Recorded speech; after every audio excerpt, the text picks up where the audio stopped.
नमस्कार मंडळी, कशा आहात सर्व. तर आजचा हा ब्लॉग स्पेशल असणार आहे, कारण मी आईंकडून शिकणार आहे मासे बनवण्याची पद्धत आणि ती तुम्हालाही दाखवणार आहे. तर त्यामुळे शेवटपर्यंत बघा.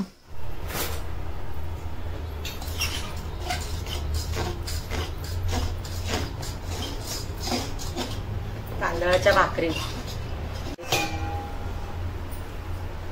आपण गव्हाची चपाती बनवतो तसंच. हे झालं पीठ. आणि बाकी काय स्पेशल आज? स्पेशल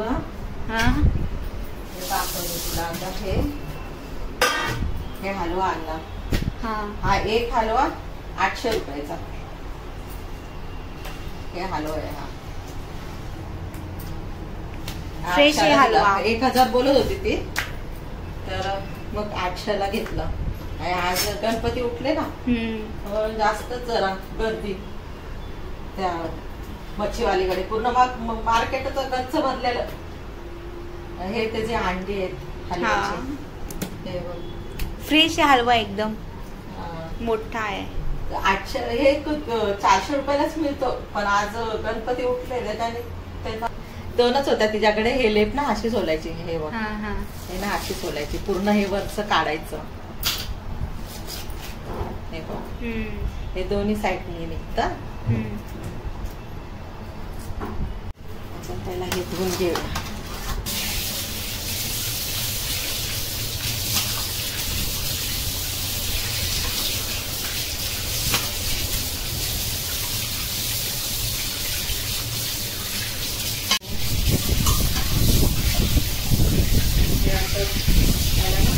आलं लसूणचं पेस्ट लावायची. आलं लसूणच्या पेस्ट लावायचं.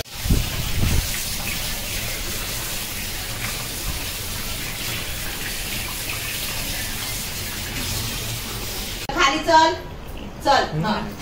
चल ये इकडं. चल चल ये. काय दिलं तुला? अंडी खातोय. लसूण पेस्ट टाकली, मीठ घालून.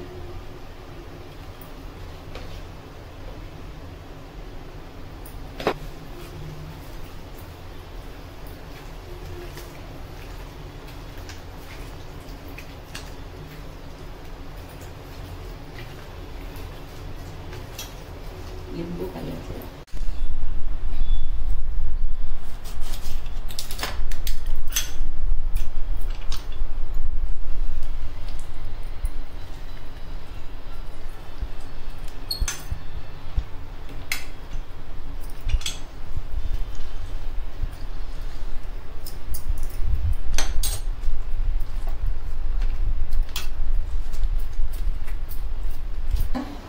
लिंबू, हळद, मीठ सगळं लावून, आलं लसूणची पेस्ट लावून ठेवली आता अर्धा तासासाठी. याला नंतर फ्राय करूया आपण. आणि याला पण द्यायचं खायला. चल उठ. चल चल बाहेर. तुला देते नंतर आणून. जा जा तिकडे. बस इथे. इथे बस. इथे बसून बघ. जा बस इथे. बस खाली. खाली बस. बस खाली. लवकर येऊ नको आतमध्ये. म्हणलं ना तुला. हे घे. तुला बाहेर बस बोलले ना. अरे तुला बाहेर बस बोलली ना मी.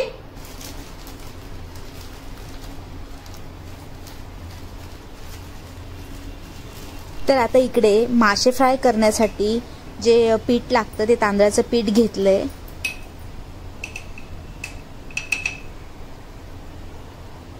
थोडी शौकीशाली मिरची टाकते.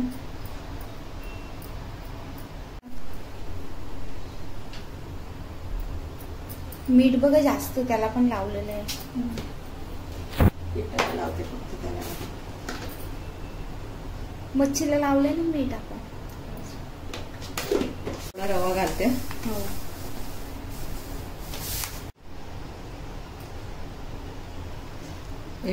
मच्छी जास्त आहे ना थोडी, म्हणून जास्त सगळं टाकले मी मसाले.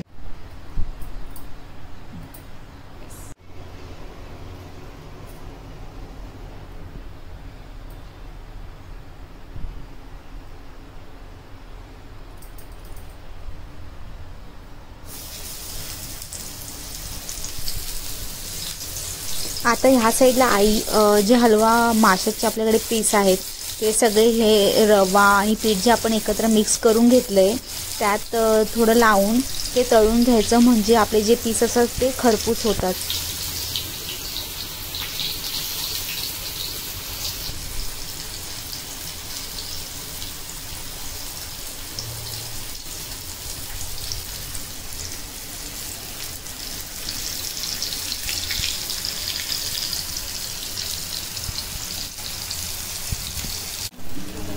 तर आता एका साईडला पीस फ्राय होत राहतील आणि एका साईडला आपण भाकरी करून घेऊया.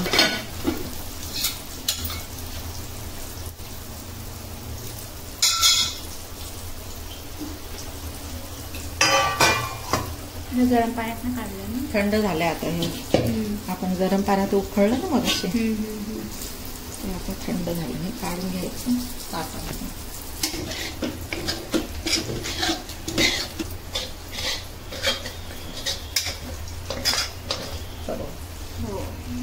हे आता जरा मळून घेऊया असं.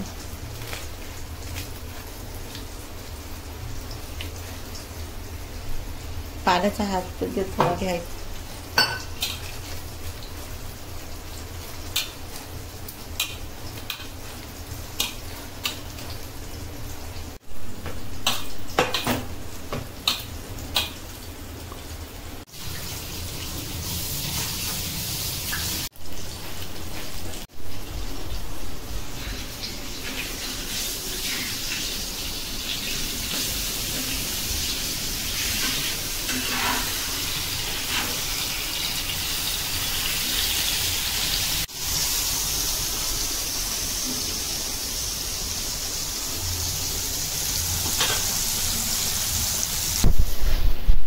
पाच 5,000 सबस्क्रायबर झाले कालच कंप्लीट. हा 10 कधी होते मग?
आता नाही पलटवणार हिला? हो नंतर अजून.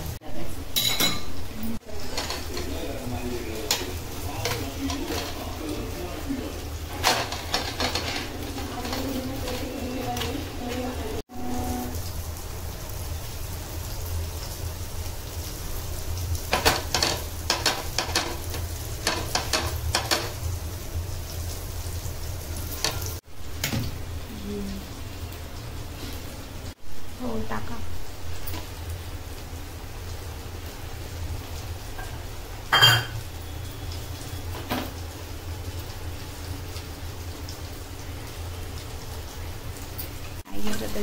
तर बघू शकता इकडे आता आपले मासे पण फ्राय झालेत आणि आईने मस्त तांदळाच्या गरम गरम भाकरी पण बनवलेल्या आहेत.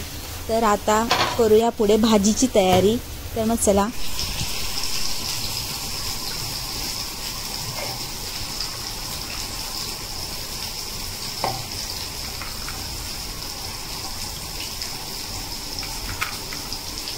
एक अख्खा नारळ टाकला याच्यामध्ये.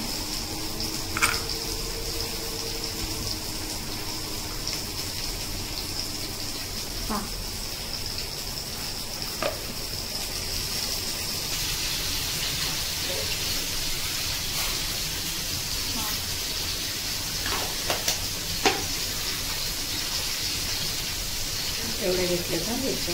हो. कोणती मिरची आहे? संकेतकरी मिरची. हे जास्त तिखट नसते. हां.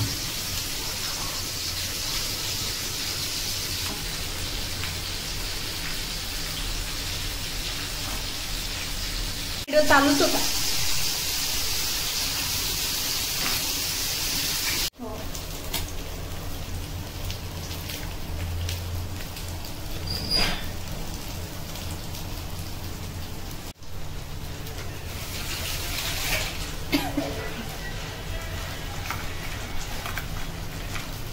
किती मिनिटं भिजवलं हे? 5 मिनिटं थोडं.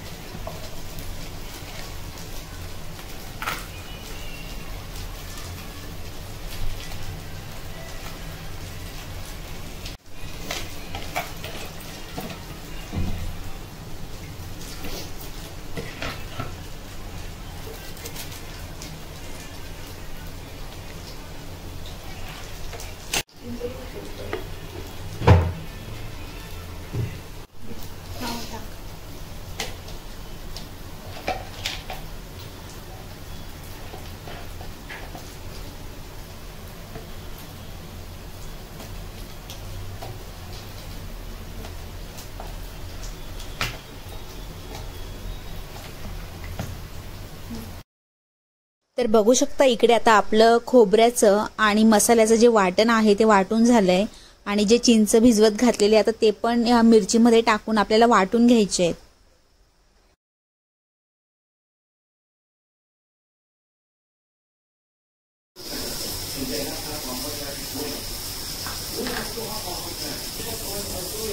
तर बघू शकता इकडे आता वाटण आपलं रेडी झालेलं आहे आणि आता हे मसाला वाटून घेतलाय त्यामध्येच आता आपण थोडी 1 चमचा हळद घालून घेऊया. त्यानंतर त्यामध्ये थोडं चवीनुसार मीठ टाकूया. मीठ जरा कमीच टाकायचं आहे. आणि आता एका साईडला कढई ठेवून त्यामध्ये तेल टाकून आपण आता भाजी बनवून घेऊया.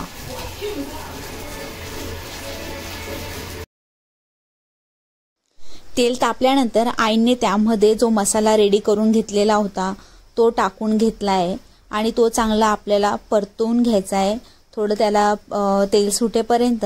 आणि त्यानंतर त्यामध्ये आपण जे ओल्या खोबऱ्याचं वाटण केलेलं ते पण टाकून द्यायचं आहे आणि याला आपल्याला थोडं चांगलं 2 ते 3 मिनिटं परतवून घ्यायचं आहे.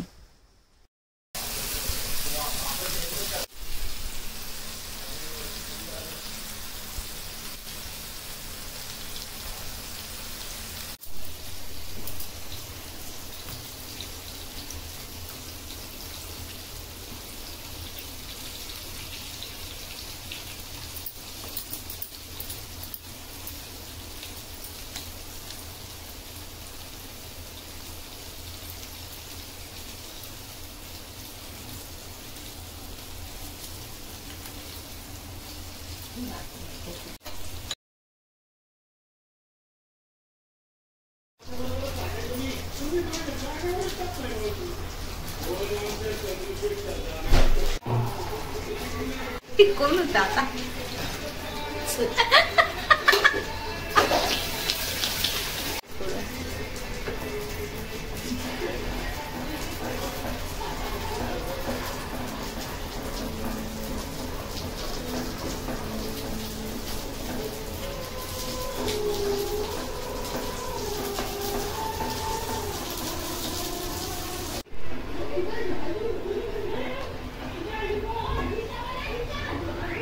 आपल्याला किती घट्ट पाहिजे किती पातळ पाहिजे तसं पाणी घालायचं. आपल्याला आता असं लागतं, असं टाकलं.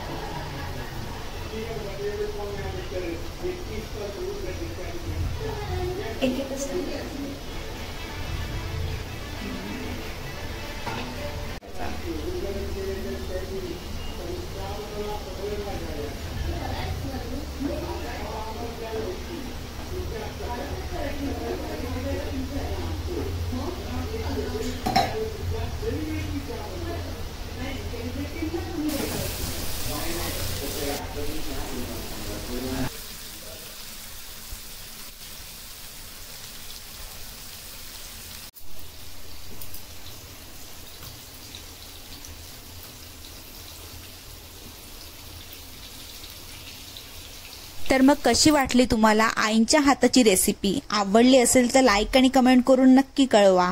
आणि हा व्लॉग इथे संपलेला नाहीये, याचा अजून जो दुसरा पार्ट आहे त्यामध्ये आईंच्याच हाताचे बोंबील फ्राय कसे बनवतात आणि त्याला म्हणजे बोंबील कडक फ्राय कसे होतात ही रेसिपी मी दाखवणार आहे. त्यामुळे पुढचा व्लॉग बघायला विसरू नका. थँक्यू.